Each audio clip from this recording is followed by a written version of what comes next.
আজ রান্না দিয়ে ব্লগটা স্টার্ট করা যাক। হাই এভরিওয়ান, আরও একটা নতুন ব্লগে তোমাদের অনেক অনেক ওয়েলকাম। তো বেসিক্যালি এটা একটা মামা বাড়ির ব্লগ হচ্ছে। মাসিরা সবাই এসেছিল, তাই ওই দিন রাতে মামা বাড়িতে আমাদের ইনভাইট ছিল। আর এই দেখো, এদিকে চিকেন রান্না হচ্ছে আর ওইদিকে মাটন রান্না হচ্ছে। রান্নাটা পিকনিকের মতন হচ্ছে, সবাই মিলে করছে, মা, মাসি আর মামি। আর রুটি করার দায়িত্ব ছিল আমার, রুটিটা আমি করেছিলাম। আর এই দেখো পাশে আমাকে হেল্প করে দিচ্ছে সব থেকে বড় রাঁধুনিও। আর ও বলেছিল ওর জন্য আমাকে ছোট রুটি বানাতে হবে, আর এই দেখো আমিও বানিয়ে দিয়েছি ওকে। রুটিটা দেখতে বেশ ভালোই লাগছে, আর ও দেখো ওয়েট করছে কখন রুটিটা হবে।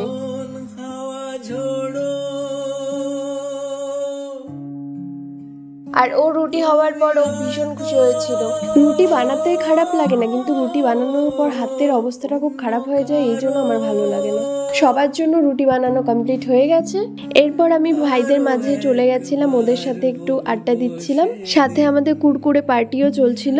মা ওরা সবাই গল্প করতে ব্যস্ত ছিল, আমি কি করব তাই আমি ভাবছিলাম না রিলস বানাই এখন, তাই ভাইদেরও কাজে লাগিয়ে দিয়েছি। আমি যখন রেডি হচ্ছিলাম বলছিলাম আমার ভিডিও করে দে, এসব আমি ব্লগে অ্যাড করব তার জন্য। আর ওরা আমাকে এত হাসাচ্ছিল, আমি ভিডিও করতেই পারছিলাম না। তারপর বললাম তোরা ছেড়ে দে, আমি একা একাই ভিডিও করব। আর ও বলছিল হ্যালো গাইস, তোমরা কেমন আছো। রেডি বলতে শুধু লাইনার আর লিপস্টিক দিচ্ছিলাম, খুব বেশি সময় লাগেনি তার জন্য, আর ড্রেসটা চেঞ্জ করেছিলাম শুধু। রেডি হয়ে তারপর কটা রিলস বানিয়ে নিলাম। আমি যে লিপসিং করছিলাম কোন গান এটা বলো তো, ট্রেন্ডিংয়ে চলছে এই গানটা। আর এরপর বড় মাসি এসেছিল, বড় মাসির সাথে কটা ফটো তুলেছিলাম আর একটা রিলস বানিয়েছিলাম।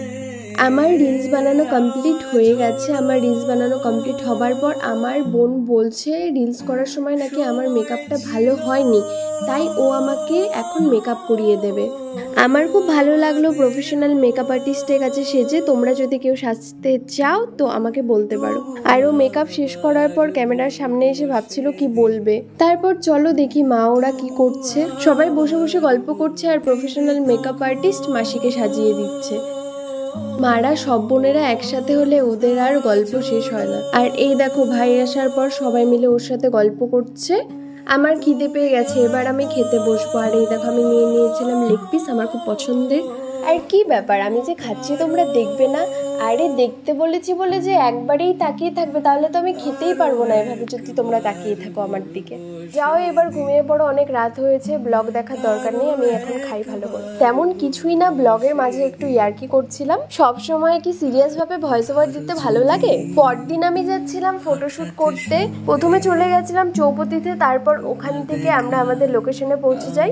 আর আমাদের লোকেশন ছিল জাংশনে গোলপার্কে। আমরা বেরিয়েছিলাম 4টে নাগাদ, কারণ ওই দিন এত রৌদ্র ছিল তার জন্য আগে বের হইনি। আমি সামনে রাস্তার দিকটায় ভিডিও করছিলাম আর পেছনে আর একজন আমার ভিডিও করে দিচ্ছিল। আমারই ইচ্ছে ছিল গোলপার্কের ওখানটায় ফটোশুট করার, তাই গোলপার্কে আমি গেছিলাম, কারণ গোলপার্কটা ভালো লাগে। আর গোলপার্কে যে সামনে রাস্তাগুলো, ওটা ফটোশুটের জন্য আমার মনে হয় ভালো জায়গা। আর এই দেখো গোলপার্কে চলে এসেছি। আর এই দেখো তোমাদের পার্কের চারিদিকটা দেখিয়ে দিচ্ছি।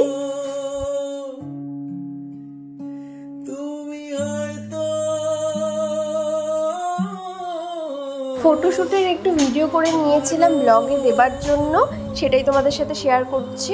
ফটোশ্যুট করতে যেমন ভালো লাগে তেমন ফটোগ্রাফিরও আমার একটু শখ আছে। তাই রাজবিদ্যাকে আমি বলেছিলাম, রাজবিদ্যা তুমি কীভাবে ফটোশ্যুট করো আমাকে একটু শিখিয়ে দাও। তো দাদা আমাকে একটু শিখিয়ে দিয়েছিল।